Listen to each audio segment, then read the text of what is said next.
हे शिवसेनेचे मुख्य नेते, महाराष्ट्र राज्याचे उपमुख्यमंत्री सन्माननीय एकनाथ शिंदे साहेब यांच्या आदेशाने शिवसेनेचे ज्येष्ठ नेते सन्माननीय रामदासभाई कदम, रत्नागिरी जिल्ह्याचे पालकमंत्री उदय सामंत साहेब ह्या तीनही नेत्यांनी आज मंडणगड तालुक्याला पहिल्यांदाच जिल्हा परिषद अध्यक्षपदाचा मान दिलेला आहे। रत्नागिरी जिल्ह्यामधील सर्वात लहान तालुका, डोंगराळ तालुका आणि अशा या लहान तालुक्याला इतकं महत्त्वाचं पद देऊन नक्कीच तालुक्याच्या विकासामध्ये अजून भर पडेल आणि तालुक्याच्या सर्व शिवसैनिकांना, नागरिकांना माननीय एकनाथ शिंदे साहेबांनी आज न्याय दिलाय।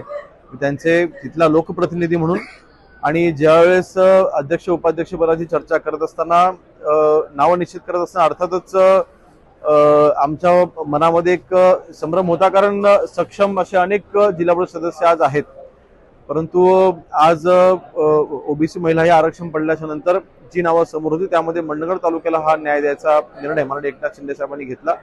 तमाम रत्नागिरी जिल्ह्याच्या वतीने माननीय एकनाथ शिंदे साहेबांचे आभार मानतो। आज उपाध्यक्ष म्हणून विलासजी चाळके साहेबांचं नाव माननीय एकनाथ शिंदे साहेबांनी निश्चित केलंय। त्यांच्या पाठीशी असलेला अनुभव, दोन्ही सदस्य हे अनुभवी आहेत, प्रशासनावरती दोघांची चांगली पकड आहे आणि माझा विश्वास आहे की या पदाच्या मार्फत रत्नागिरी जिल्ह्याला आणि मंडणगड तालुक्याला न्याय द्यायचं काम हे दोन्ही आपले पदाधिकारी करतील, आमचा विश्वास आहे।